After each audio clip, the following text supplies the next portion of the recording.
स्वामी ब्रह्मानंद महाराज की जय। आइए सभी भाई बहनों, आज हम आपको स्वामी ब्रह्मानंद जी महाराज की जीवनी आपके समक्ष पेश करते हैं। इस बुंदेलखंड में मालवीय संत प्रवर पूज्य स्वामी ब्रह्मानंद जी महाराज एक अवतरित पुरुष हुए हैं, जिन्होंने इस भारत धरा को एक अनुकरणीय मार्ग दिखाया है। उन्होंने बुंदेलखंड तथा पूरे भारत में शिक्षा की दिव्य ज्योति प्रोज्वलित की है और सामाजिक कार्य संपन्न किए हैं। उन्होंने अपनी जन्मस्थली बरहरा राठ हमीरपुर उत्तर प्रदेश से दिल्ली भारत की राजधानी संसद भवन तक सांसद पद का बड़े सम्मान के साथ सदुपयोग किया है। उनके आगे भारत के महामहिम राष्ट्रपति श्री बी गिरी जी, महामहिम श्री राजेंद्र प्रसाद जी तथा भारत के प्रधानमंत्री श्रीमती इंदिरा गांधी आदि नतमस्तक हुए हैं। उन्होंने सदा अपने देश की सेवा, जन सेवा, गौ सेवा, नशा मुक्ति, नमक आंदोलन और स्वतंत्रता संग्राम सेनानी का पूरा दायित्व निभाया। स्वामी जी ने कभी द्रव्य को हाथ नहीं लगाया, अर्थात पैसा हाथ से नहीं छुआ। उन्होंने हमेशा सादा जीवन व्यतीत किया, सदा ही परोपकारी करते रहे। उन्होंने संसद भवन में बेबाक प्रश्न किए और उन्हें पारित भी करवाया। उन्होंने हर क्षेत्र में अपनी समाज सेवा की मार्मिक छाप छोड़ी है। आज पूरे भारत में स्वामी जी के हजारों लाखों शिष्य हैं, हजारों लाखों भक्त हैं। आज पूरे भारत में उनके द्वारा चलाए गए शिक्षा के अभियान के कारण बड़ी संख्या में शिष्य बड़े बड़े ऑफिसर व बड़े बड़े कर्मचारी अधिकारी सरकारी सेवाओं में कार्यरत हैं। स्वामी जी सभी समाजों के प्रेरणा स्रोत हैं। संसद भवन में उनके द्वारा दिए गए सुझावों पर सभी अनुसरण करते रहे।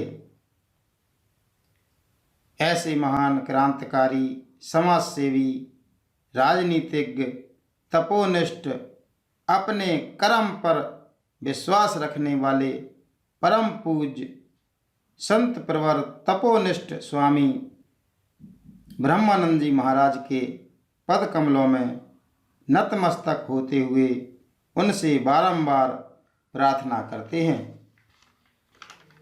अपने शिष्यों पर सदा दया दृष्टि रखना। स्वामी जी अपने शिष्यों पर सदा दया दृष्टि रखना तथा इतनी शक्ति प्रदान करना कि आपके बताए रास्ते पर चल सकें, आपका अनुसरण कर सकें। आपके चरणों में कोटि कोटि प्रणाम है, सादर नमन है। ओम ब्रह्मानंदाय नमः। स्वामी ब्रह्मानंद महाराज अमर रहें, स्वामी ब्रह्मानंद महाराज अमर रहें। आज उनका संक्षिप्त परिचय। स्वामी जी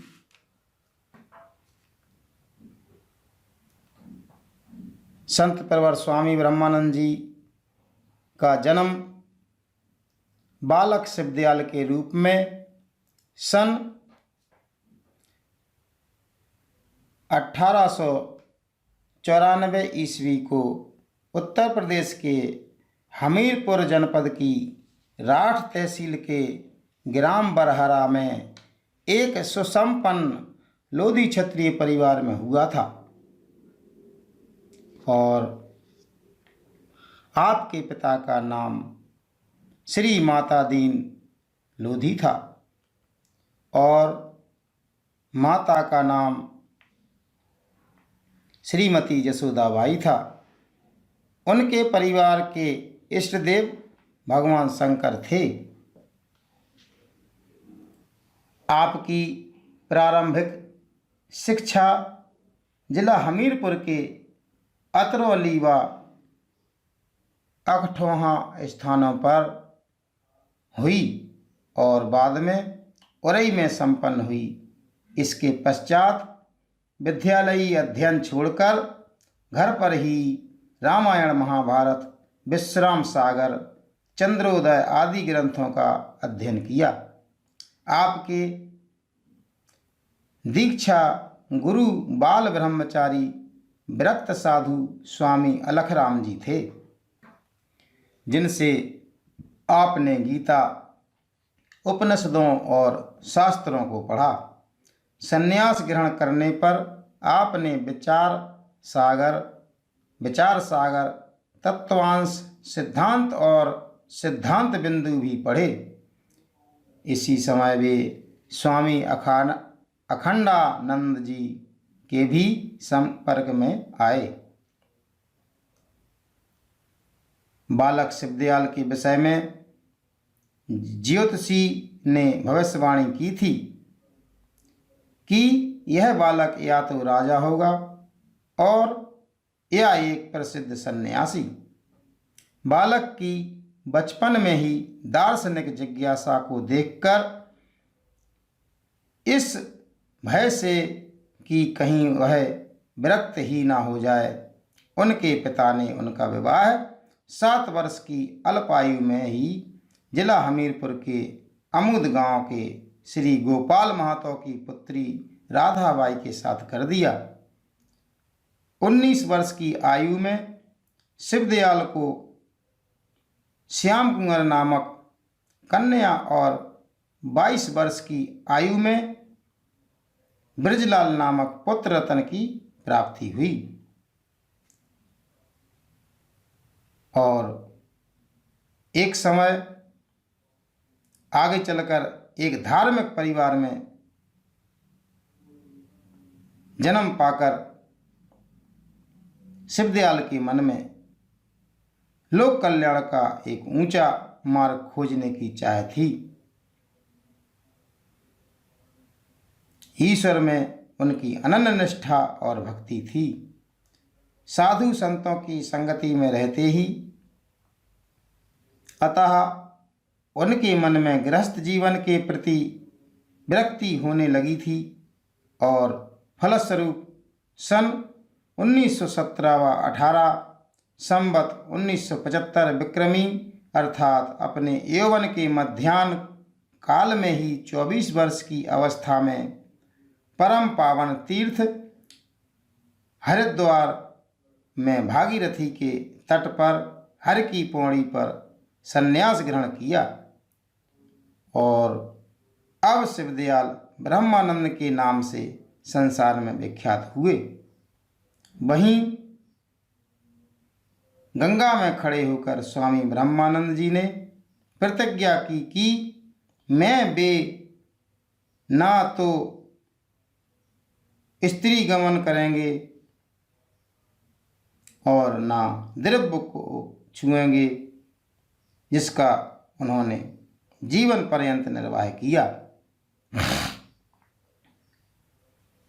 स्वामी जी के द्वारा देश दर्शन। स्वामी जी ने कैलाश शिखर से लेकर रामेश्वरम और कश्मीर से लेकर जगन्नाथपुरी तक के लगभग सभी तीर्थ और धार्मिक स्थानों का भ्रमण किया। अनेक साधु महात्माओं और कर्मयोगी सन्यासियों से भेंट की। स्वामी जी की सबसे बड़ी विशेषता यह थी कि वे अकर्मण्य साधु नहीं थे। पंजाब में पहुंचकर कुछ दिन हिसार में रहकर उन्होंने लोकमान्य तिलक का गीत रहस्य पढ़ा। वहीं पर मूला जाटों में शुद्धि का काम किया और अभोर मंडी में प्रसिद्ध आर्य समाजी साधु स्वामी श्रद्धानंद जी के संपर्क में आए। भटंडा में स्वामी जी ने प्रथम बार महात्मा गांधी से भेंट की थी। गांधी जी स्वामी जी के कार्यकलाप से बड़े प्रसन्न और प्रभावित हुए थे। एक बार सन 1923 व 24 में भिवानी में महात्मा गांधी ने कर्मयोगी स्वामी ब्रह्मानंद जी से कहा था कि आप जैसे सन्यासी यदि भारत के प्रत्येक भूभाग में 100 मिल जाएं तो देश की स्वतंत्रता अविलंब प्राप्त की जा सकती है। मुझे तो गुफाओं के सन्यासियों, अखाड़ों तथा मठों के महामंडलेश्वर का योग और क्षेम की उपलब्धि में व्यस्त सिद्ध पुरुषों की अपेक्षा आप जैसे कर्मयोगी सन्यासी चाहिए। मुझे तो आप पर गर्व है और यह विश्वास भी है कि अब स्वतंत्रता प्राप्ति के दिन सन्निकट हैं। आगे गीता रहस्य के अध्ययन और महात्मा गांधी की प्रेरणा से स्वामी जी राजनीति की ओर आकृष्ट हुए। उन्होंने पंजाब में कई हिंदी पाठशालाएं खुलवाईं, गोवधबंदी के लिए आंदोलन चलाए और बीकानेर राज्य के जल विहीन क्षेत्र में तालाब खुदवाए तथा सन 1920 में भारत दर्शन के दौरान स्वामी जी ने समस्त उत्तराखंड, नासिक, रामेश्वरम, अजंता, एलोरा, द्वारकापुरी, साबरमती, बड़ौदा, जूनागढ़, पूना, राजकोट, भावनगर, सुदामापुरी, जयपुर, पुष्कर, भिवानी, रेवाड़ी, हिसार, शीशवाल, सदलपुर आदि स्थानों का भ्रमण करते हुए अनेक साधु संतों, मंडलेश्वरों से देश की तत्कालीन स्थिति से संबंधित विचार विमर्श किया। आगे राजनीति में स्वामी जी सन 1921 से ही भारत की स्वतंत्रता हेतु राष्ट्रीय आंदोलन में सक्रिय भाग लेने लगे थे। गांधी जी के संपर्क में आकर तो वे स्वतंत्रता युद्ध में कूद पड़े। स्वामी जी के प्रयास से सन 1928 में महात्मा गांधी राठ पधारे थे। स्वामी जी ने पर्याप्त धन इकट्ठा करके उनके कार्यक्रम को सफल बनाया था। इसके बाद वे फिर बाहर चले गए। सन 1930 में महोबा के 50 व्यक्तियों का जत्था लेकर नमक कानून तोड़ने के लिए वे फिर राठ पधारे। सरकार विरोधी कार्यवाहियों के कारण उन्हें गिरफ्तार किया गया और 2 वर्ष का कारावास हुआ। इस अवधि में पहले वे हमीरपुर, फिर कानपुर जेल और बाद में हरदोई जेल में रखे गए। वहाँ उनका गणेश शंकर विद्यार्थी से संपर्क हुआ। दोनों महान भावों ने मिलकर जेल के सी क्लास के राजनीतिक बंदियों के लिए नम्र व्यवहार, अच्छे भोजन आदि की सुविधाएं दिलवाईं। गांधी जी इरविन समझौते के अनुसार जब राजनीतिक बंदी मुक्त हुए तो स्वामी जी हरदोई जेल से छूटकर कानपुर आए, जहां गणेश शंकर विद्यार्थी का आतिथ्य स्वीकार किया। पद यात्रा करते हुए वे फिर राठ पहुँचे और सामाजिक कार्यों में जुट गए। भारत में स्वतंत्रता प्राप्ति के लिए आंदोलन तो चल ही रहे थे। स्वामी जी फिर जेल गए। इस बार उन्हें बरेली जेल में रखा गया। वहाँ बाबा राघवदास, विशंभरनाथ पांडे तथा पंडित जवाहरलाल नेहरू से भी भेंट हुई। बरेली जेल में भी स्वामी जी को जेल अधिकारियों के विरुद्ध संघर्ष करना पड़ा था। बरेली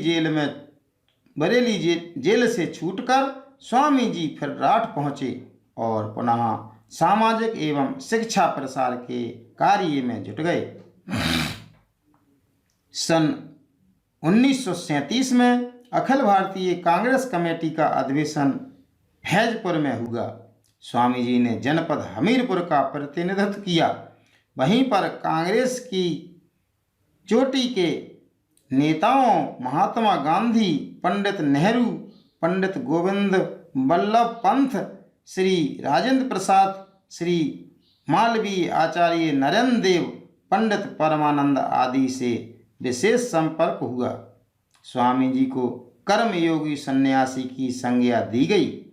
उनके कारण बुंदेलखंड का नाम उन सभी नेताओं के होठों पर अंकित हो गया। सन 1938 में नेहरू जी राष्ट्रीय कांग्रेस के अध्यक्ष थे। उन्हीं दिनों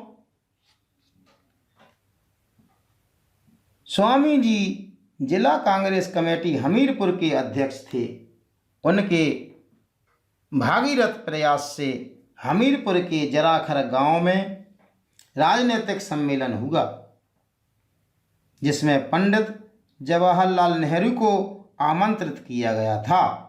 इसी सम्मेलन में नेहरू जी ने श्री श्रीपत सहाय रावत लोधी, हमीरपुर जनपद के प्रमुख स्वतंत्रता संग्राम सेनानी का हार्दिक अभिनंदन किया था। इस सम्मेलन में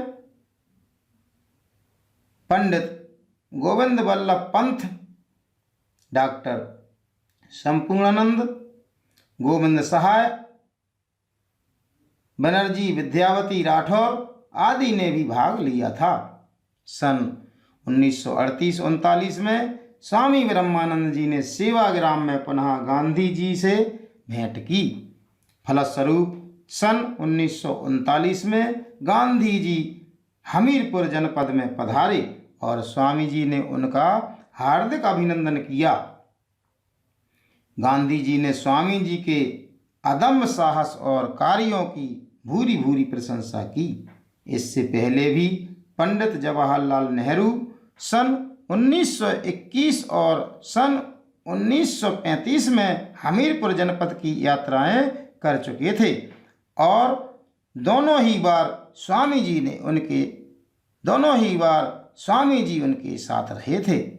राष्ट्रीय आंदोलन के समय स्वामी जी का कार्य क्षेत्र न केवल हमीरपुर अपितु समस्त पंजाब, हरियाणा और उत्तरांचल था।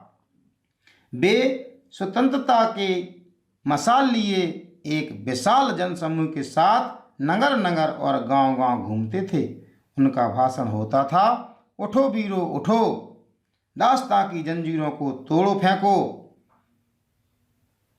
उखाड़ फेंको, इस शासन को उखाड़ फेंको, एक साथ उठो, आज भारत माता बलिदान चाहती है, आज भारत माता बलिदान चाहती है। दास्तां के जीवन से तो मृत्यु कहीं श्रेयकर होती है। उस त्यागी संत के भाषण से उस समूचे पंजाब का ग्राम ग्राम स्वतंत्रता आंदोलन की आग में कूद पड़ा था। सन 1942 में भारत छोड़ो आंदोलन के दौरान स्वामी जी को पुनः कारागृह में बंदी जीवन व्यतीत करना पड़ा था। शिक्षा के क्षेत्र में स्वामी जी का जीवन बड़ा व्यस्त रहा। राजनीतिक कार्यों से थोड़ा अवकाश मिलने पर शिक्षा और सामाजिक कार्यों में स्वामी जी जुट जाते थे।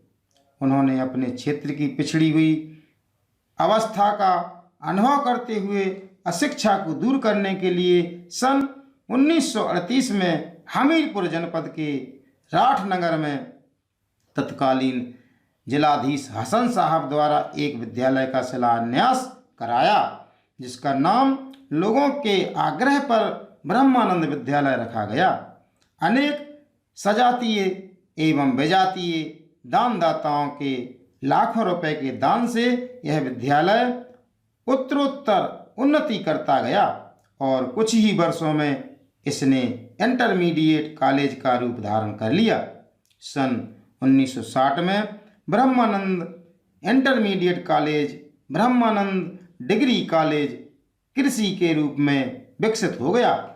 कॉलेज का विशाल भवन विस्तृत कृषि फार्म, वनस्पति उद्यान, प्रयोगशालाएं,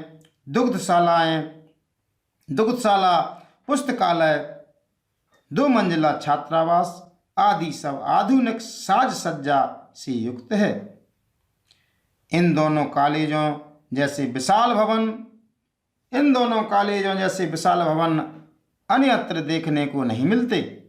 यह सब स्वामी जी के शिक्षा के प्रति अगाध स्नेह और सतत प्रयासों का ही सुफल है।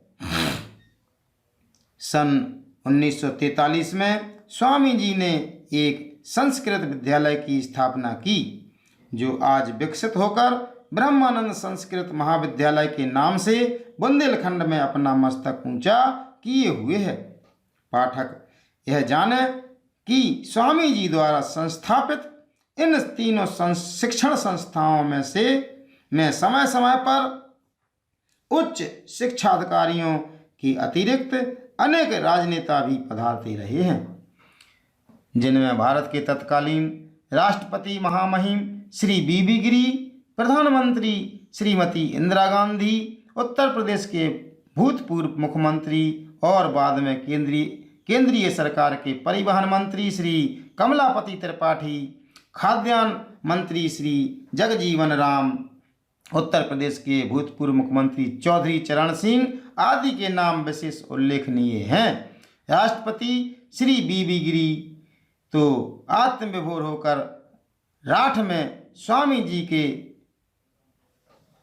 यहाँ आकर के स्वामी जी के गले लिपट गए थे। उन्होंने बुंदेलखंड के मालवीय की संज्ञा भी दी थी। उनके द्वारा स्वामी जी को बुंदेलखंड के मालवीय की संज्ञा दी गई थी। हैदराबाद सत्याग्रह और पंजाब में अकाल पीड़ितों की सहायता सन 1940 के आसपास हैदराबाद दक्षिण के निजाम के अत्याचारों से हिंदू जनता तिलमिला गई थी। चोटी और जनेऊ काट कर ढेर लगा दिए गए थे। देश के कोने कोने से सत्याग्रही हैदराबाद की ओर चल पड़े थे। स्वामी जी अपने सत्याग्रही जत्थे को लेकर हैदराबाद पहुँचे और 15 दिन वहाँ रहे। निजाम से समझौता होने पर वे वापस हुए। उस समय पंजाब में अकाल पड़ा था। स्वामी जी तब पंजाब पहुँचे, अकाल पीड़ितों के लिए अन्न और वस्त्र आदि एकत्रित किए। तत्कालीन ब्रिटिश सरकार से आर्थिक सहायता पाने के लिए उन्होंने अनशन किया। फलस्वरूप वायसराय ने अकाल पीड़ितों के लिए अकाल की स्थिति बने रहने तक 5 लाख रुपए प्रति माह देना स्वीकार किया था। गांधी जी के हस्तक्षेप से उन्होंने अनशन तोड़ा।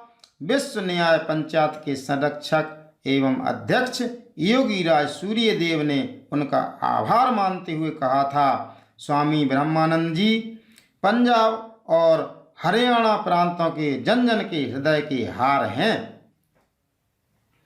भारत साधु समाज और स्वामी जी का भारत के साधु समाज में एक महत्वपूर्ण स्थान था। वे भारत साधु समाज के आजीवन सदस्य थे। सन 1956 से वे उक्त समाज की कार्यकारिणी के सदस्य भी चुने जाते रहे। सन 1957 में अहमदाबाद में संत शिरोमणि तुकडोजी महाराज की अध्यक्षता में भारत साधु समाज का अधिवेशन हुआ, जिसमें तत्कालीन राष्ट्रपति डॉक्टर राजेंद्र प्रसाद विशेष आमंत्रित उपस्थिति महानुभाव थे। स्वामी जी ने उस अधिवेशन में अपने निर्भीक विचार रखते हुए भारतीय साधुओं को कर्तव्यनिष्ठ होने के लिए उद्बोधक शब्दों में ध्यान दिलाया। संस्कृत विश्व परिषद सन 1959 में तत्कालीन राष्ट्रपति डॉक्टर राजेंद्र प्रसाद की अध्यक्षता में पुरी में संस्कृत विश्व परिषद का अधिवेशन हुआ। राष्ट्रपति महोदय के विशेष आमंत्रण पर स्वामी जी के तत्वाधान में संस्कृत विश्व परिषद राठ शाखा का विद्वान मंडल जगदीशपुरी में गया। वहाँ राष्ट्रपति महोदय और कन्हैयालाल माणिकलाल मुंशी आदि ने स्वामी जी का भव्य स्वागत और आतिथ्य किया। स्वामी जी की साहित्यिक सेवाएं स्वामी जी ने ब्रह्मानंद तरंगिणी नामक काव्य लिखा है, जिसमें उनके अनेक कविताओं का संग्रह है। उनके पद ईश्वर भक्ति, धर्म, गोवध निषेध, मादक द्रव्य निषेध, मांसाहार निषेध, स्वदेश प्रेम, बाल विवाह, वेश्यादि बहिष्कार, दुष्टान्न दूषण, सत्य की खोज, इंद्रिय संयम, चंचला नारी, सन्यासी को पहचानो आदि से संबंधित काव्य रचनाएं उनके द्वारा लिखी गईं। उनके प्रवचनों का एक संग्रह भी है जो प्रवचन माला के नाम से जाना जाता है। उसमें मानव धर्म, अवतार, धर्म विवेचन, पाप पुण्य विवेचना, सद्गुरु के लक्षण, निज स्वरूप संत का कर्तव्य आदि अनेक प्रवचन संग्रहित हैं। स्थानाभाव के कारण उनकी कविताएं और प्रवचनों का उदाहरण देना संभव नहीं है। स्वामी जी द्वारा अभिव्यक्त अमृतवाणी के विषय है। नंबर 1, ईश्वरकृत सृष्टि सुख दुख का मूल नहीं है। नंबर 2, आधुनिक चुनाव पद्धति बदलने योग्य है। नंबर 3, जन्म से ही बच्चों को शुद्ध सत्य का उपदेश कराना चाहिए। नंबर 4, विवाह चरित्र निर्माण में सहायक है। नंबर 5, संपत्ति वस्तु नहीं बल्कि श्रम है।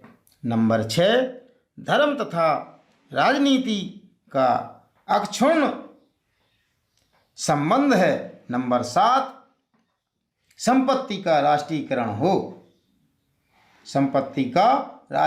हो। नंबर 8, भारतीय हिंदू संस्कृति मानवता की पोषक है। नंबर 9, प्रकृति ईश्वर की विशुद्ध शक्ति है। नंबर 10, गोरक्षा अनिवार्य हो आदि आदि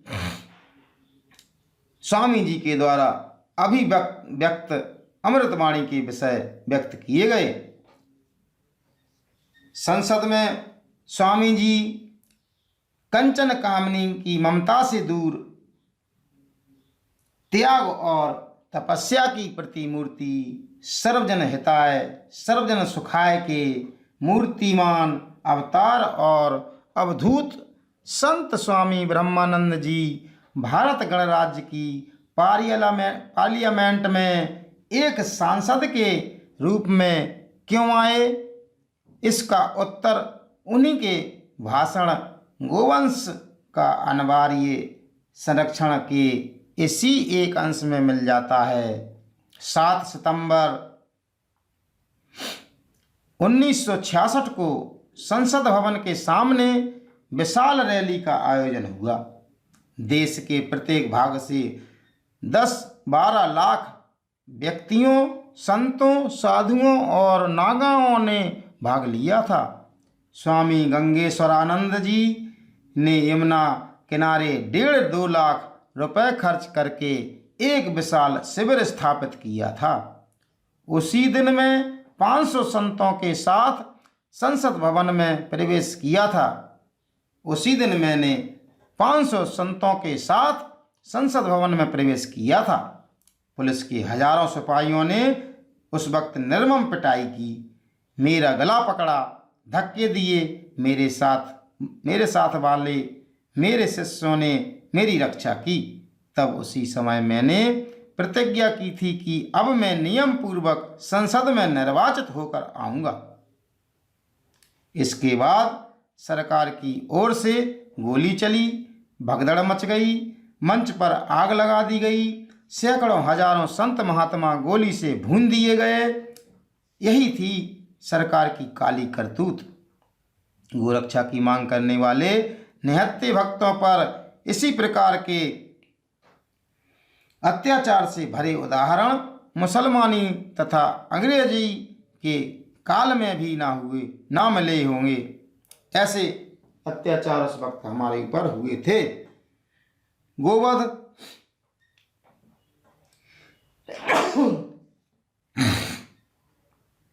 गोवध निषेध आंदोलन के दौरान देश के अमर स्वतंत्रता सेनानी और सदैव से कांग्रेसी स्वामी ब्रह्मानंद जी कांग्रेस से ही रुष्ट हो गए। उन्हें स्वामी करपात्री जी आदि के साथ गिरफ्तार किया गया और दिल्ली की तिहाड़ जेल में बंद कर दिया गया था।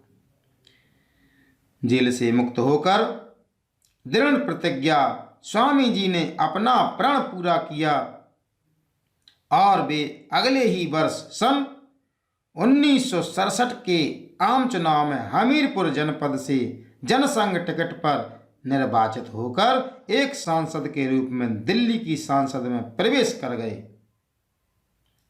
पूज्य स्वामी जी केवल शरीर से जनसंघ में आए थे, उनकी आत्मा तो वास्तव में कांग्रेस में ही थी। अतः भूतपूर्व राष्ट्रपति श्री बीबी गिरी के चुनाव के समय कांग्रेस नेताओं के मनाने पर वे पुनः अपने पुराने संगठन कांग्रेस में लौट आए और फिर सन 1972 के चुनाव में भी वे फिर कांग्रेस के टिकट पर ही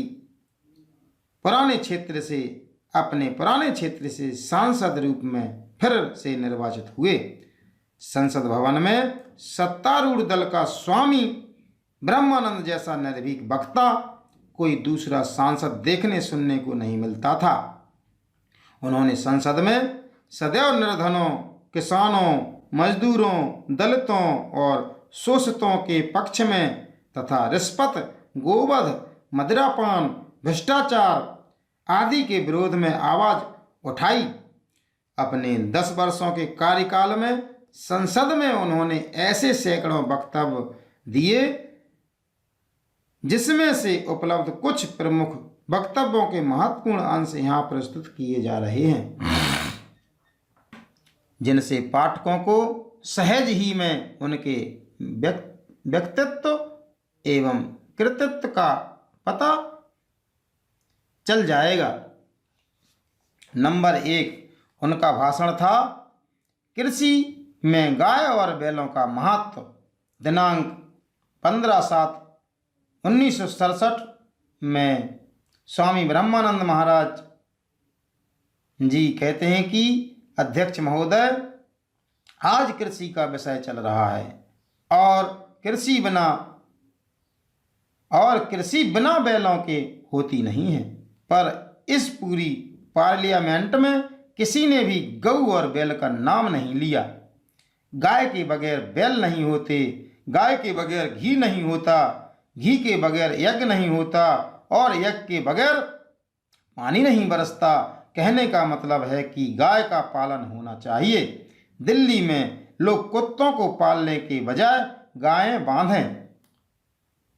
दूसरा उनका वक्तव्य था कि बैंकों के राष्ट्रीयकरण का समर्थन होना चाहिए। दिनांक 6/8/1969 को स्वामी ब्रह्मानंद महाराज जी कहते हैं कि उपाध्यक्ष महोदय, बैंकों का राष्ट्रीयकरण किया जा रहा है। मैं समझता हूँ यह गरीबों के हित में है। इंदिरा जी ने जो कदम उठाया है वह देश को समाजवाद की ओर ले जाने वाला कदम है। मैंने जीवन भर आचार्य नरेंद्र देव के साथ मिलकर समाजवाद के गीत गाए हैं। मैं तो यहाँ तक कहता हूँ कि बुद्धि का भी राष्ट्रीयकरण होना चाहिए। जिस आदमी के पास बुद्धि हो वह सारे देश और विश्व के कल्याण के लिए इस्तेमाल हो। तीसरा उनका वक्तव्य था छोटे राज्यों की वकालत। दिनांक 15/12/1970 को स्वामी जी कहते हैं कि अध्यक्ष महोदय, हिमाचल प्रदेश को जो पूर्ण राज्य का दर्जा दिया गया है इसके लिए मैं सरकार को बधाई देता हूँ। मैं यह भी चाहता हूँ कि जो बहुत लंबे चौड़े राज्य हैं इनको भी छोटा किया जाए। उत्तर प्रदेश बहुत लंबा चौड़ा है, इसका पश्चिमी भाग हरियाणा में मिला दिया जाए, बुंदेलखंड का प्रांत अलग बनाया जाए। हमारे मधोक जी कह रहे थे कि जम्मू कश्मीर को हिमाचल में मिलाया जाए। मैं भी कहता हूं कि जरूर मिलाया जाए। चौथा उनका भाषण था कि सन 1971-72 की कृषि मंत्रालय की अनुदान मांगों की चर्चा पर स्वामी जी ने दिनांक 19/7/71 को कहा कि अध्यक्ष महोदय, मैं कृषि मंत्रालय के संबंध में बोलते हुए इतना कहना चाहता हूं कि कृषि का मूल साधन गौ है और अगर देश में गौहत्या बंद ना हुई तो कृषि का उत्पादन नहीं बढ़ सकता। कृषि उत्पादन तभी बढ़ सकता है जब हम सब लोग काम करें। मैं तो कहता हूं कि पार्लियामेंट के मेंबरों को भी कम से कम 1 घंटा रोज कृषि का कार्य करना चाहिए। बुंदेलखंड में हमारा एक कॉलेज है, ब्रह्मानंद कृषि महाविद्यालय राठ हमीरपुर। अगर आपको कृषि विश्वविद्यालय बनाना है तो हमारे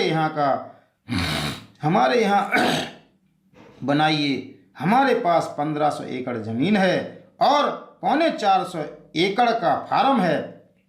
हमारे कॉलेज में कोई बीड़ी नहीं पीता, कोई शराब नहीं पीता। आप इन चीज़ों को बंद करेंगे तो कृषि का उत्पादन बढ़ेगा। पर मैं जानता हूं कि यहाँ पर बोलना बेकार सा होता है। मिनिस्टर कुछ करते नहीं हैं, जो कुछ इनके अधिकारी करते रहते हैं वे ही उसी पर मोहर लगाते रहते हैं। नंबर 5 उन्होंने वक्तव्य दिया था कि बिहार के पूर्णिया जिले में संथालों की कथित हत्या संबंधी वक्तव्य दिनांक 23/12/71 को स्वामी जी कहते हैं कि उपाध्यक्ष महोदय, जो अत्याचार हरिजन आदिवासियों पर होते हैं वह कोई नई बात नहीं है। इसके कारण हैं हमारे ऐसे ग्रंथ जिनमें लिखा है स्त्री शूद्रा ना अवधिया ताम, अर्थात स्त्री शूद्र को वेद नहीं पढ़ना चाहिए। ढोल गमार शूद्र पशु नारी, ये सब ताड़न के अधिकारी। पूजिए विप्रशील गुणहीना, नहीं शूद्र गुण ज्ञान प्रवीणा आदि ऐसे ग्रंथों को स्वामी जी कहते हैं कि दिया सलाई दिखानी चाहिए, इनको फूंक देना चाहिए। जब तक ऐसे ग्रंथ रहेंगे तब तक यह दिखाऊ काम होता रहेगा और बड़ी कौम के लोग हरिजन आदिवासियों पर जुल्म और ज्यादती करते रहेंगे। मैं कोई हरिजन नहीं हूँ, मैं भी सवर्ण हूँ, पर मैं बचपन से ही हरिजनों का साथ देता रहा हूँ और मैंने कभी छुआछूत नहीं मानी। यह कितने खेद की बात है कि सदन में गंभीर विषय पर बात हो रही है और सदस्य सेंट्रल हॉल में बैठकर चाय पी रहे हैं। जब तक देश में वर्गहीन समाज नहीं बनता है तब तक देश का कल्याण नहीं हो सकता है। इस प्रकार से स्वामी जी का अगला वक्तव्य रहा कि स्वतंत्रता सेनानी सेवाओं का विधेयक पर दिनांक 17/3/1972 को स्वामी जी कहते हैं कि सभापति जी, सरकार कहती है कि स्वतंत्रता सेनानी होने का सर्टिफिकेट चाहिए, लेकिन सर्टिफिकेट की क्या ज़रूरत है? अपने देश में अपने तमाम आदमी जो जेल गए थे, जिन्होंने हिंसा के द्वारा काम किया है या अहिंसा के द्वारा, क्या उनकी रिपोर्ट सरकार नहीं मांग सकती? जब तमाम बदमाशों की रिपोर्ट आती है तो भले आदमियों की भी रिपोर्ट आ सकती है। सरकार तो एक बहाना बनाती रहती है। महाराज पारीक्षित ने बुंदेलखंड के अंदर अंग्रेजों से बगावत की थी। उनके सारे परिवार, स्त्री तथा बच्चों का आज तक पता नहीं है कि वे कहाँ गए। बानपुर जिला झांसी के राजा ने लक्ष्मीबाई से पहले बगावत की थी और अंग्रेज जनरलों को मारकर बंदूक छीनी थी, जो बाद में जवाहरलाल जी को भेंट की गई थी। इस प्रकार से स्वामी जी के द्वारा यह महान वक्तव्य दिनांक 17/3/72 को दिया गया। अगला भाषण उनका था कि सामान्य बजट 1972-73 पर चर्चा का विषय रहा। दिनांक 11/3/73 को स्वामी जी कहते हैं कि अभी हमारे बहुत से सदस्यों ने कहा कि रुपए के बिना बिजली नहीं आ सकती, सड़कें नहीं बन सकती। मैं कहता हूँ आज के पूंजीवादी ही चोर हैं। वे गरीबों की मेहनत से संपत्ति अर्जित करके अमीर बन जाते हैं। आज गरीब गरीब होता चला जा रहा है और अमीर अमीर बनता चला जा रहा है।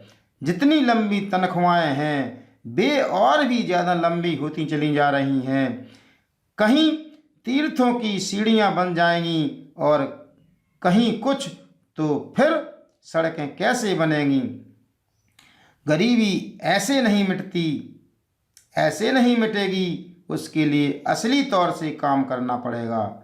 स्वामी जी का ये जोश भरा वक्तव्य दिनांक 11/3/73 को दिया गया था। अगला वक्तव्य उन्होंने दिया था कि शिक्षा तथा समाज कल्याण मंत्रालय तथा संस्कृति विभाग किस प्रकार से अपना कार्य करे। दिनांक 13/4/72 को स्वामी जी कहते हैं कि उपाध्यक्ष महोदय, पहले तो मैं यह चाहता हूं कि समाज कल्याण विभाग बिल्कुल अलग रहे। यह विभाग तो उसी तरह से है जैसे पुजारी लोग ठाकुर जी की पूजा करते हैं और खाना खुद खा जाते हैं। हरिजन कल्याण विभाग के अलग होने के साथ साथ जो धार्मिक ग्रंथ हरिजनों के खिलाफ मतभेद पैदा करते हैं उनको भी खत्म करना चाहिए। हर नेता बोलता है कि शिक्षा में परिवर्तन करना है, लेकिन परिवर्तन होता नहीं है। कौन करे? क्या भगवान करेंगे? कोई देवता करेंगे? साल में बराए नाम एक बार डिबेट हो जाती है, बराए नाम एक बार डिबेट हो जाती है। उन्होंने बोल दिया, इन्होंने बोल दिया और मामला खत्म हो जाता है। जहां तक मंत्रियों का संबंध है, मैंने सीधी बात बतला दी कि उनका समर्थन तो हमें करना ही है। जो कांग्रेस पार्टी वाले हैं उनको तो धंधों की तरह से आंख बंद करके सरकार का समर्थन करना ही है और वे करेंगे भी। इस प्रकार से बेबाक स्वामी जी बोलते जाते हैं और आगे उन्होंने कहा कि अनुदानों की मांगे 1972-73 रक्षा मंत्रालय के प्रति दिनांक 2/5/72 को स्वामी जी कहते हैं कि अध्यक्ष महोदय, रक्षा मंत्रालय की मांगे जो आज सदन के अंदर हैं, मैं उनका समर्थन करता हूं। हमारे सैनिकों तथा रक्षा मंत्री ने इस समय जो कार्य किया है उससे हमारा मस्तक ऊंचा हुआ है। सारी दुनिया में देश का मस्तक ऊंचा किया है। उसके लिए मैं उनको बधाई देना चाहता हूं। सैनिकों का ही हमारे देश में एक ऐसा विभाग है जिसमें आज तक कोई भ्रष्टाचार नहीं है। वे केवल मरना जानते हैं और मर करके देश को ऊंचा उठाते हैं, इसलिए उनको जो कुछ दिया जाए वह कम ही है। मैं सुझाव देना चाहता हूं कि जाति पाति तथा संप्रदाय के नाम पर हमारी पलटनों के नाम नहीं होने चाहिए। जो हमारे देश के शहीद हुए हैं, जो हमारे देश पर शहीद हुए हैं जवान, जैसे सुभाष चंद्र बोस आदि, या जो हमारे बड़े बड़े नेता हुए हैं, उनके नाम पर पलटनों के नाम रखे जाएं। अगला वक्तव्य उनका अनुसूचित जातियों तथा अनुसूचित जनजातियों के आयुक्त के 19वें प्रतिवेदन पर चर्चा है। उन्होंने कहा, दिनांक 15/7/72 को की सभापति महोदय, इस समय यहाँ पर हरिजनों के मामले पर विचार हो रहा है। इन 25 सालों में 15% आदमी जो हुकूमत में बैठे हैं वे पिछड़े आदमियों को ऊपर आने ही नहीं देना चाहते हैं। इसलिए मेरा कहना है कि अगर गवर्नमेंट नहीं सुनती तो जो हरिजन और आदिवासी लोग हैं वे क्यों नहीं सामने आते हैं। मैं तो कहता हूं कि झंडा के बगैर काम नहीं तथा डंडा के बगैर काम नहीं चलता।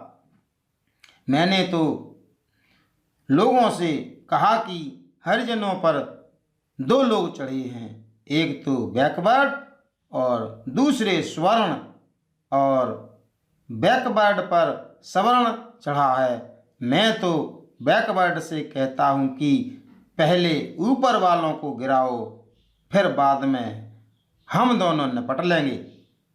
इस प्रकार से बेबाक उदाहरण, बेबाक संसद भवन में बोलने वाले स्वामी जी आगे कहते हैं कि नियम 193 के अंतर्गत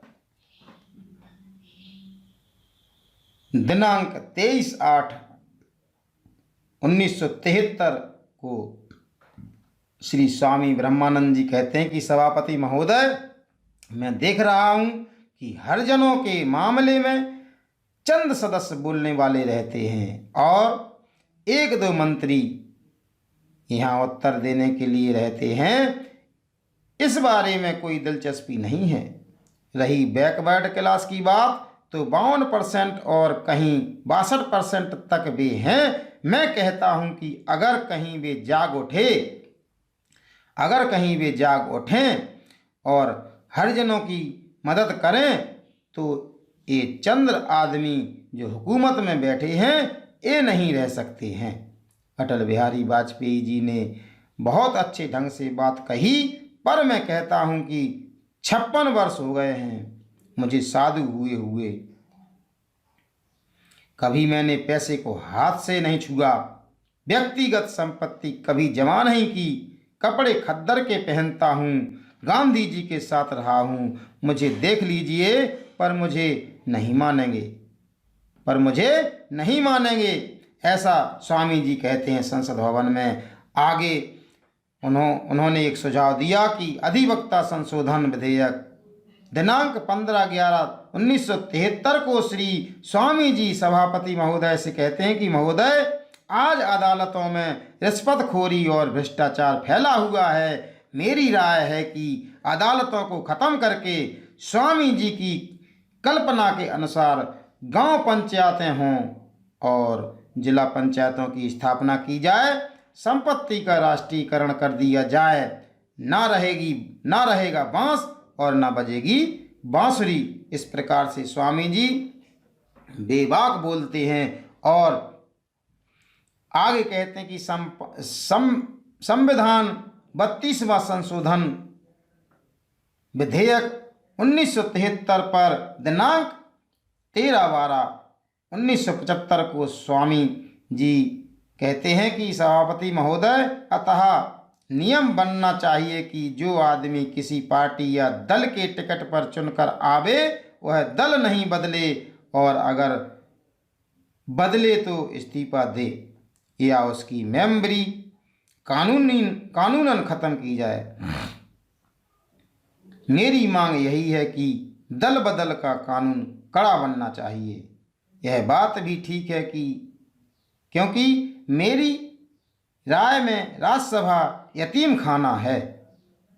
यदि किसी दल के लोकसभा के 50 मेंबर से कम हो तो उस दल को भंग कर देना चाहिए।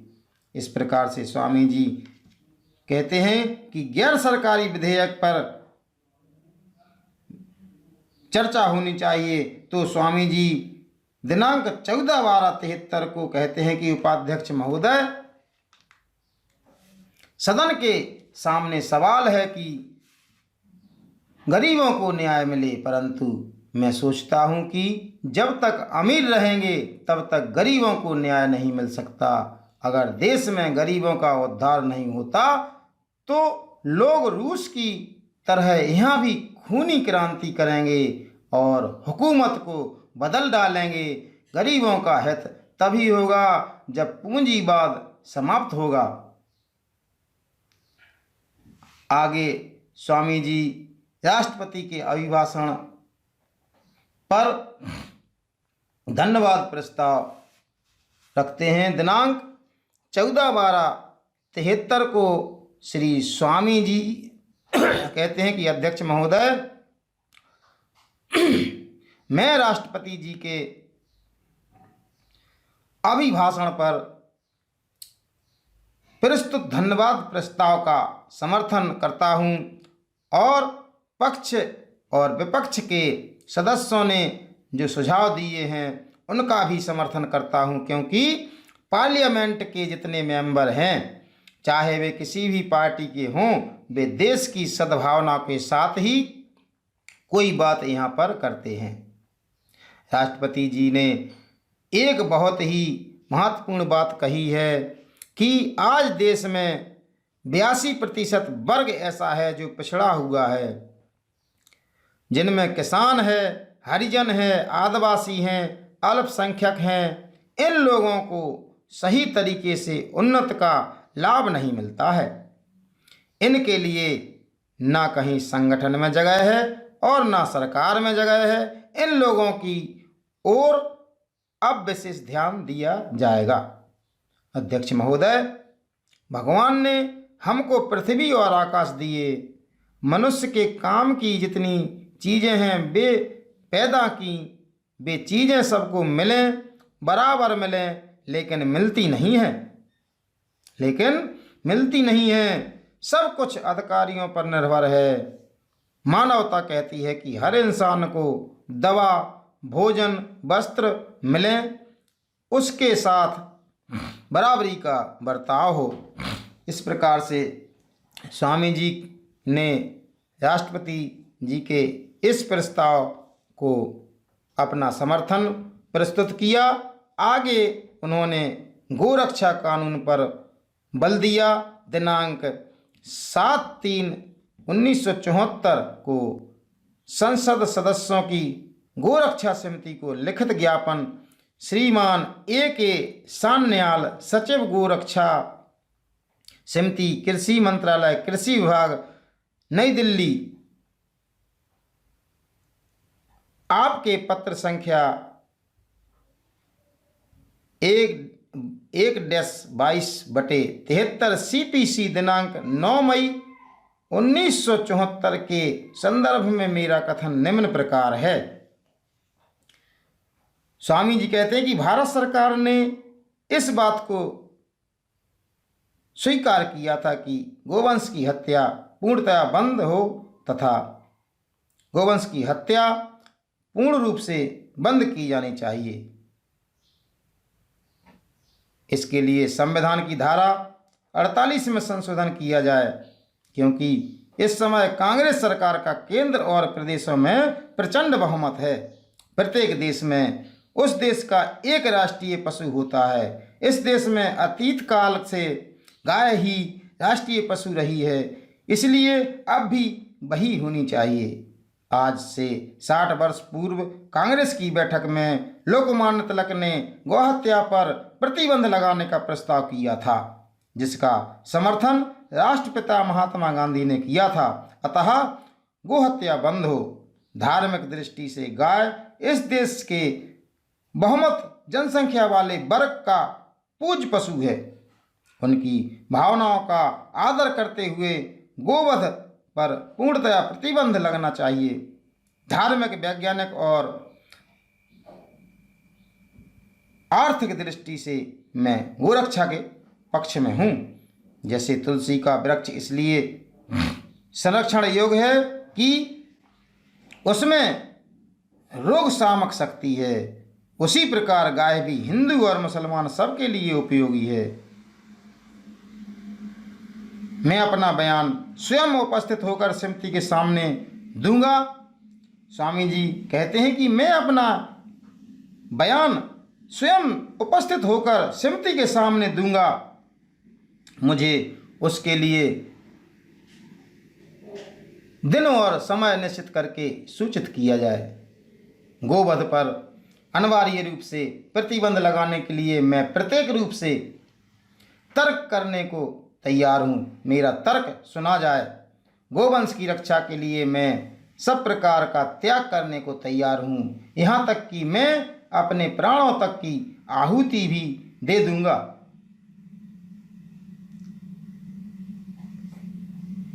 इतना कहकर, इतना लिखकर अपने दस्तखत करते हैं स्वामी जी। भवदीय हस्ताक्षर स्वामी ब्रह्मानंद। दिनांक 7/6/1974। संसद सदस्य 13 नॉर्थ एवेन्यू, नई दिल्ली। उन्होंने यह पत्र 7/6/1974 को प्रेषित किया था। अगला वक्तव्य रेलों में भ्रष्टाचार। उन्होंने अगला वक्तव्य दिया था कि दिनांक 9/9/74 को स्वामी जी कहते हैं कि उपाध्यक्ष महोदय, रेलों में क्यों घाटा पड़ता है? अगर श्री L.N. मिश्र से यह विभाग नहीं चलता है तो छोड़ दें। जो भ्रष्टाचार इस प्रकार व्याप्त है, मैं इसको पसंद नहीं करता। जब मैं समझूंगा कि मेरी यह कांग्रेस पार्टी निकम्मों की पार्टी हो गई है, शराबियों की पार्टी हो गई है, तो मैं इसको बर्दाश्त नहीं करूंगा, चाहे मैं अकेला ही क्यों न रहूं। गांधी जी ने कहा था, अकेला चल। मैं अकेला चलूंगा, अकेला चलूंगा। गांधी के नाम पर पार्टी देश के लिए होती है, ना कि देश पार्टी के लिए। उन्होंने अगला वक्तव्य बुंदेलखंड को सस्य श्यामल बनाने के लिए सिंचाई के साधनों पर बल देने के लिए वक्तव्य दिनांक 16/11/1974 को दिया था। कहा था कि बुंदेलखंड के बारे में मैं यह कहना चाहता हूं कि पुराने जमाने में राजाओं के द्वारा बनवाए गए उन हजारों तालाबों को फिर से खुदवाया जाए जो अब भर गए हैं। इससे मिट्टी का कटाव रुकेगा और सिंचाई के लिए पानी मिलेगा। दूसरी बात यह है कि मेरे क्षेत्र में हमीरपुर जिला है, वहाँ यमुना और दूसरी नदियों पर लिफ्ट के द्वारा पानी दिया जाए। हमारे यहाँ चिरौंजी बहुत होती है। आपने इन 25 सालों में वृक्षों को काट कर तो फेंक दिया है, उनकी जगह दूसरे पौधे नहीं लगाए हैं, इसलिए इसकी पैदावार को और बढ़ावा दिया जाए। सभापति महोदय, मेरे सवालों का जवाब दीजिए। तो आगे कहते हैं गोवधबंदी पर स्वामी जी 16/11/1974 को कहते हैं कि मैं तो सन्यासी हूँ और सारे हिंदुस्तान में घूमता हूँ। मेरा कहना यही है कि हमें अपनी संस्कृति और अपने रहन सहन को अपनाना चाहिए।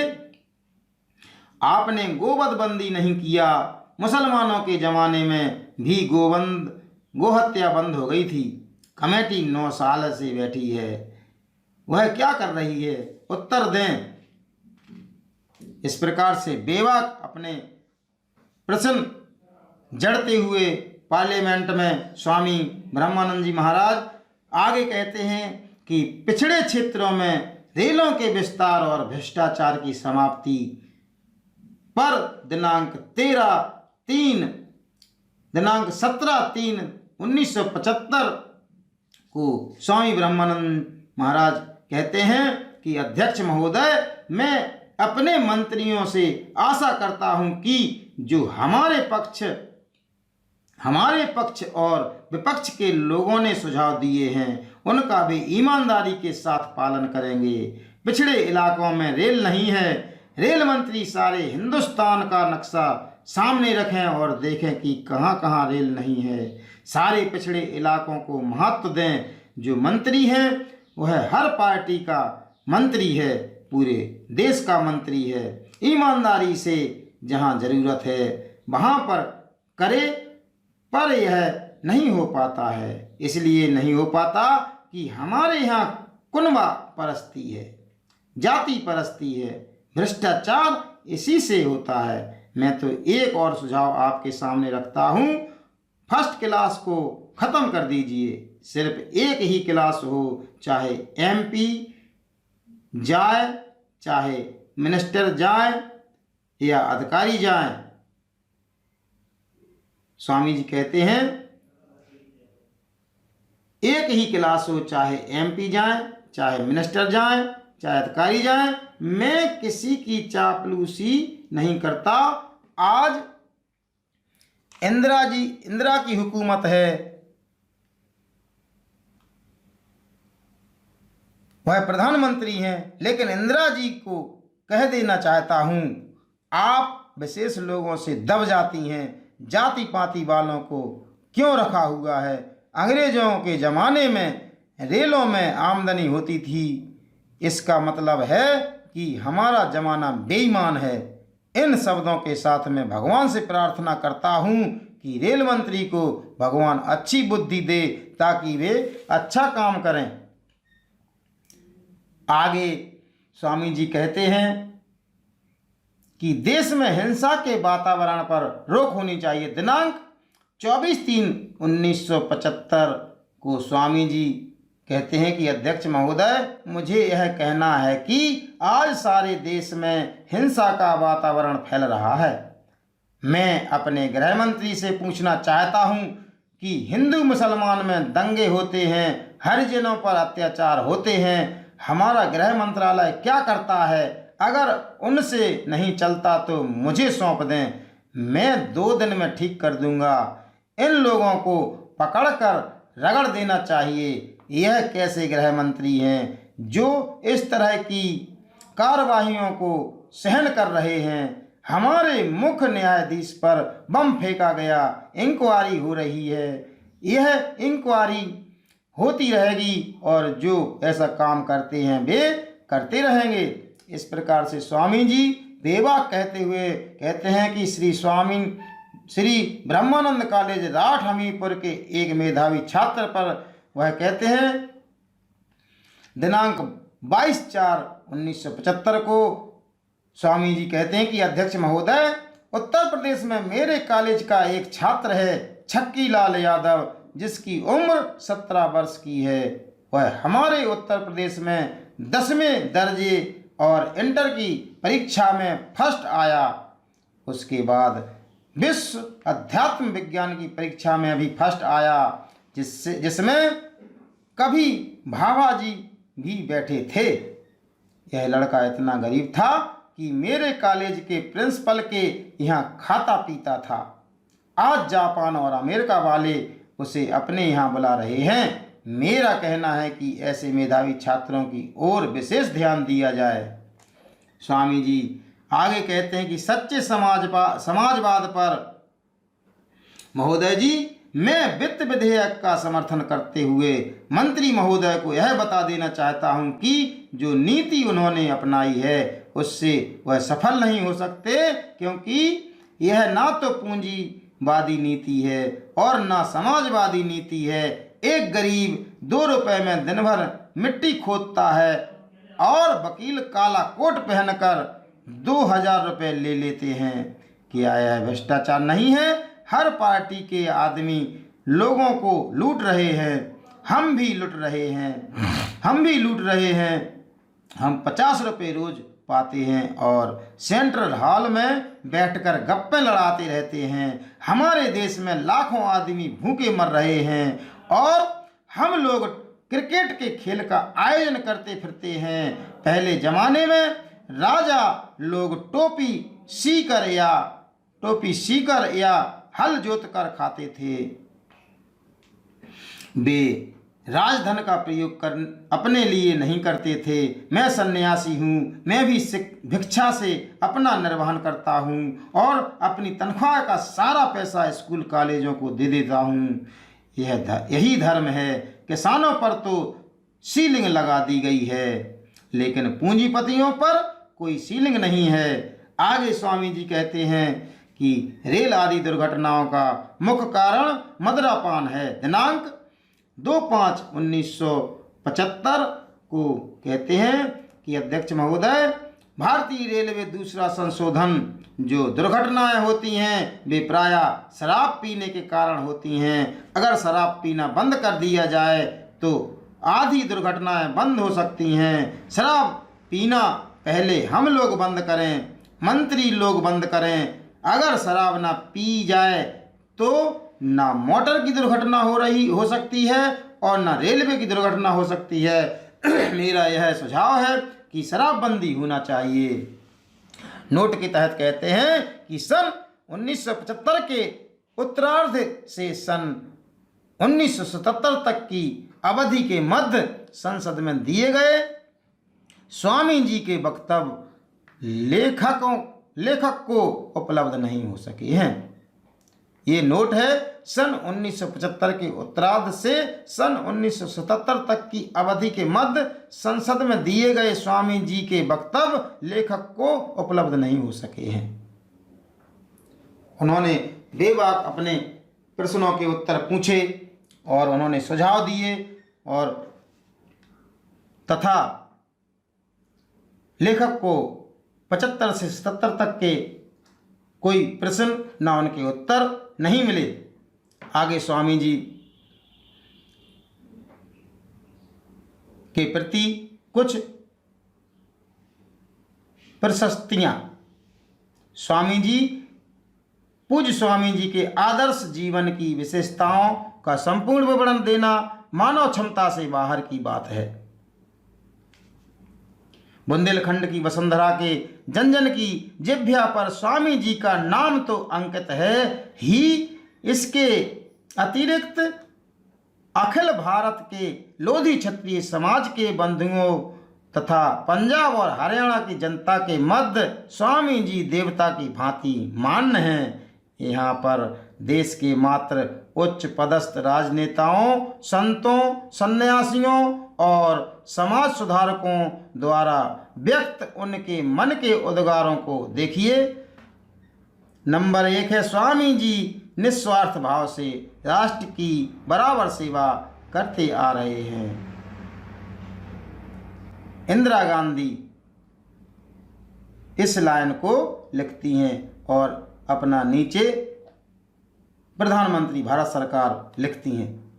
दूसरा है, स्वामी जी ने त्यागी और कर्मयोगी जीवन बिताया है।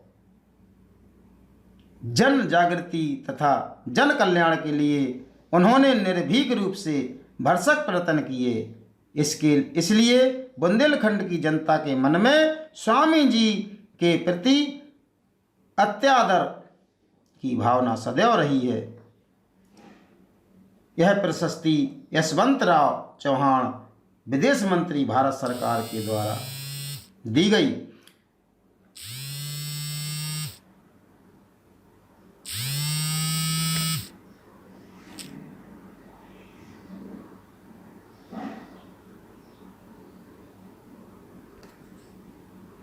भारत सरकार के द्वारा दी गई।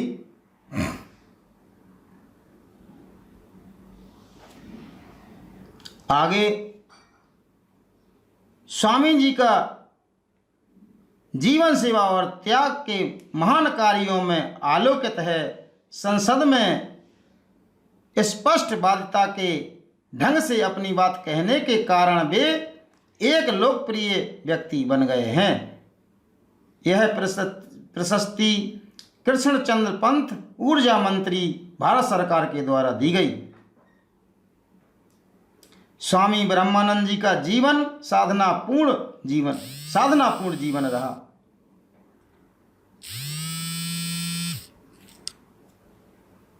साधनापूर्ण जीवन रहा।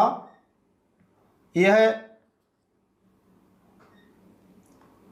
हेमवती नंदन बहुगुणा मुख्यमंत्री उत्तर प्रदेश के द्वारा उनके प्रति प्रशस्ति पत्र लिखा गया। और पांचवा, स्वामी जी स्वतंत्रता संग्राम के सेनानी हैं। राष्ट्रीय, सामाजिक, सांस्कृतिक एवं राजनीतिक क्षेत्र में उनके द्वारा की गई सेवाएं चिरस्मरणीय रहेंगी। स्वामी जी सार्वदेशिक नेता हैं और दलितों एवं शोषितों के तो मसीहा हैं। यह जिया और रहमान अंसारी उपमंत्री औद्योगिक विकास भारत सरकार के द्वारा लिखा गया। आगे नंबर 6, भगवान से प्रार्थना है कि वह स्वामी जी को दीर्घ आयु प्रदान करे, जिससे जनता इनके मार्गदर्शन और सेवाओं का लाभ उठा सके। यह कमलापति त्रिपाठी जहाज रानी मंत्री भारत सरकार के द्वारा लिखा गया। आगे नंबर 7, स्वामी ब्रह्मानंद जी में इतना अद्भुत व्यक्तित्व है। स्वामी ब्रह्मानंद जी में इतना अद्भुत व्यक्तित्व है जिससे प्रभावित होकर भारत की प्रधानमंत्री श्रीमती इंदिरा गांधी भी झुककर प्रणाम करती हैं। हमने भारत संघ के राष्ट्रपति श्री बीवी गिरी को कुर्सी छोड़कर और दौड़कर स्वामी जी से आत्मविभोर होकर गले मिलते देखा है। यह योगेश्वर प्रसाद त्रिपाठी एडवोकेट दिल्ली लिखते हैं। आगे नंबर 8, स्वामी जी ने अन्याय के विरुद्ध सदैव संघर्ष का नाद ध्वनित किया है। यह गजानंद एडवोकेट हाई कोर्ट लिखते हैं। नंबर 9, स्वामी ब्रह्मानंद जी के साथ कुछ वर्षों से मेरे घनिष्ठ संबंध रहे हैं। इनकी सत्यनिष्ठा तथा सेवा और त्याग की भावनाओं से मैं बड़ा प्रभावित हूँ। यह श्री बीवी गिरी राष्ट्रपति भारत सरकार उनके लिए लिखते हैं। आगे नंबर 10 है, मुझे तो गुफाओं और कंदराओं के सन्यासियों, अखाड़ों तथा मठों के महामंडलेश्वरों, योग और क्षेम में उपलब्धि में व्यस्त सिद्ध पुरुषों की अपेक्षा आप स्वामी ब्रह्मानंद जैसे कर्मयोगी सन्यासी चाहिए। यह महात्मा गांधी लिखते हैं सन 1924। आगे नंबर 11, अनुपम सादगी, सामान्य जन सेवा तथा उत्कृष्ट राष्ट्रवाद की भावनाओं के साकार स्वरूप स्वामी जी भारत की संसद में जिला हमीरपुर की 9-10 लाख जनता का ही नहीं अपितु भारत के 60-70 लाख साधुओं का भी प्रतिनिधित्व करते हैं। इस प्रकार का प्रशस्ति पत्र महामंडलेश्वर स्वामी गणेशानंद गिरी कनखल हरिद्वार लिखते हैं। और नंबर 12, स्वामी ब्रह्मानंद जी ब्रह्म शक्ति के प्रतीक हैं, जिसके प्रभाव से अंतवेश में भारत की संसद में 2 बार संसद सदस्य निर्वाचित होकर आए हैं। राजनीति में अंत संत का प्रवेश उस देश के प्रशासन की पवित्रता का प्रतीक है। भारत की संसद को इस पर गर्व करना चाहिए कि स्वामी जी त्रेतायुगीन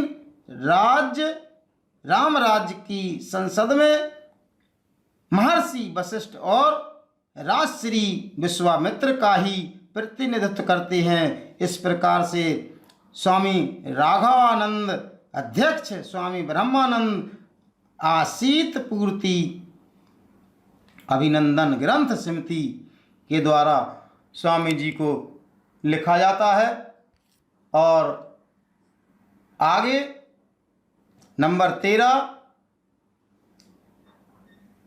की संसदीय इतिहास में स्वामी ब्रह्मानंद जी का एक विलक्षण अभूतपूर्व संसद सदस्य हैं।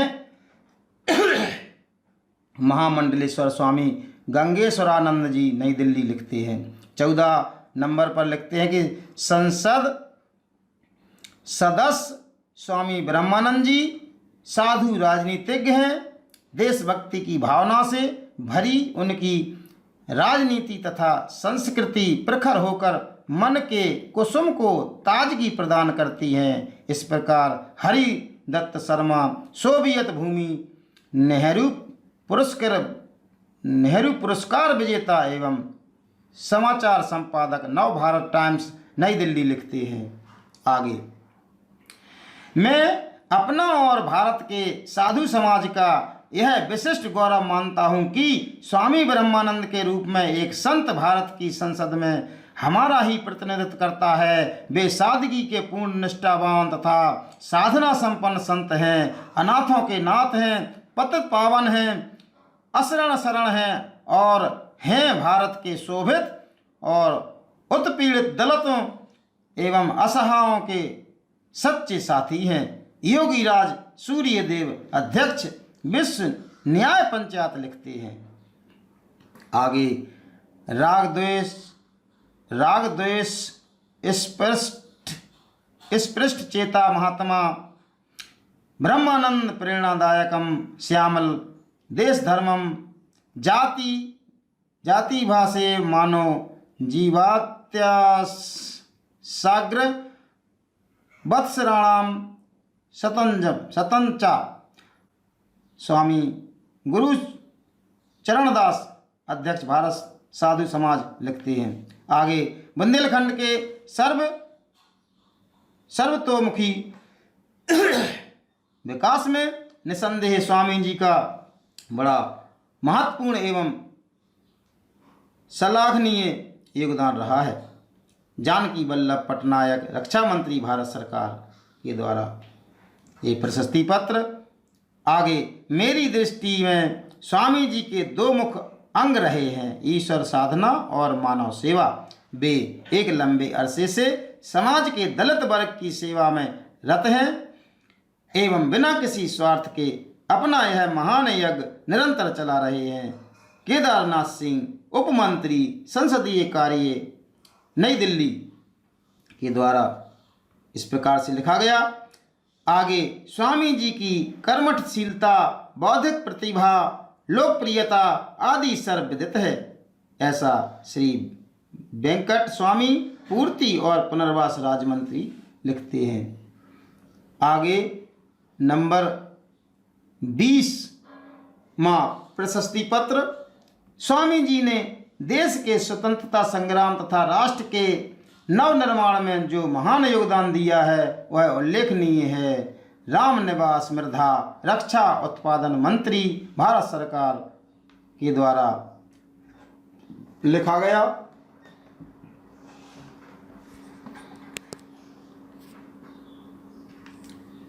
उपयुक्त के अतिरिक्त तत्कालीन प्रधानमंत्री श्री जवाहरलाल नेहरू, परिवहन एवं संचार मंत्री श्री जगजीवन राम, राजस्थान के राज्यपाल श्री संपूर्णानंद, स्वर्गीय राष्ट्र कवि श्री मैथिली शरण गुप्त, प्रसिद्ध उपन्यासकार श्री वृंदावन लाल वर्मा, राष्ट्रपति डॉक्टर राजेंद्र प्रसाद, उत्तर प्रदेश के शिक्षा मंत्री आचार्य जुगल किशोर, उप शिक्षा निदेशक श्री हरिशंकर शर्मा, पेट्रोलियम तथा रसायन मंत्री श्री केशव देव मालवीय, योजना राज्य मंत्री श्री विद्याचरण शुक्ल और श्रम मंत्री श्री के.वी. रघुनाथ रेड्डी, विधि एवं न्याय मंत्री श्रीमती सरोजनी महसी, कृषि एवं सिंचाई मंत्रालय के राज्य मंत्री अन्ना साहेब पी सिंधे, शिक्षा एवं समाज कल्याण मंत्रालय के उपमंत्री श्री अरविंद नेताम, सूचना एवं प्रसारण उप राज्य मंत्री उपमंत्री श्री धर्मवीर सिंह, ऊर्जा उपमंत्री श्री सिद्धेश्वर प्रसाद, प्रख्यात गांधीवादी पंडित सुंदरलाल, अखिल भारतीय स्वतंत्रता संग्राम सेनानी समिति के महामंत्री डॉक्टर मदन मोहन चोपड़ा, विश्वविख्यात राजा महेंद्र प्रताप, महान क्रांतिकारी पंडित परमानंद आदि ने स्वामी जी के कार्य एवं त्यागमय जीवन की भूरी भूरी प्रशंसा की है। यहाँ सभी के मन उद्गारों का उल्लेख करना संभव नहीं है। यह स्वामी जी के व्यक्तित्व का ही आकर्षण था कि एक बार भारत आगमन पर संसार के महानतम देश सोवियत रूस के प्रधानमंत्री श्री ब्रेजनेव ने पालम हवाई अड्डे पर उनका हृदयालिंगन किया था और भारत एवं रूस के करोड़ों नर नारियों ने टेलीविजन पर उनकी भेंट का वह अनुपम दृश्य निहार कर हर्ष ध्वनि की थी। इस प्रकार से उनके चाहने वालों की बड़ी भीड़ रही और सबके उद्गार यहाँ स्पष्ट नहीं किए जा सकते। सभी जन जन के दिलों के वो राजा थे और स्वामी जी चतुर्मुखी प्रतिभा के सुसंपन्न कट्टर समाज सुधारक, अहिंसावादी, पिछड़े व अछूत वर्ग के उद्धारक, दलित, मजदूरों और कृषकों के प्राण, भ्रष्टाचार के प्रबल विरोधी, शिक्षा प्रेमी, निर्भीक एवं स्पष्ट वक्ता, निरासक्त योगी, ज्ञान कर्म वैराग की त्रिवेणी, दीनबंधु गांधी और मालवीय की सच्ची प्रतिमूर्ति, ब्रह्मज्ञानी त्याग मूर्ति संत प्रवर स्वामी ब्रह्मानंद जी अपनी वृद्धावस्था में ब्रह्मानंद महाविद्यालय राठ हमीरपुर उत्तर प्रदेश के कृषि फार्म के एक कोने में बनी कुटी में रहे और वहीं पर रहकर अपने अमृत वचनों से सभी वर्ग के लोगों को लाभान्वित किया तथा लाभान्वित करते रहे। अंत में वह दुर्दिन आ ही गया जब सबको इस प्रकार असार संसार से उठ जाना है। पूज्यपात स्वामी ब्रह्मानंद जी 13 सितंबर सन 1984 को 90 वर्ष की अवस्था में ब्रह्मलीन हो गए। उनके निर्वाण पर हजारों और लाखों श्रद्धालुओं ने अश्रुपूर्ण नेत्रों से उन्हें अंतिम विदाई दी। वे मरकर भी अमर हो गए। किसी ने ठीक ही कहा है कि लाखों मरते लाखों जीते, याद कहाँ किसकी रह जाती। लाखों मरते लाखों जीते, याद कहाँ किसकी रह जाती, और रहता नाम अमर उनका ही, जो दे जाते अनुपम छाती, जो दे जाते अनुपम छाती। इतना कहकर हम उन्हें ससम्मान हार्दिक श्रद्धांजलि अर्पित करते हैं। ओम श्री ब्रह्मानंदाय नमः। स्वामी ब्रह्मानंद महाराज अमर रहें। स्वामी ब्रह्मानंद महाराज अमर रहें। ओम श्री ब्रह्मानंदाय।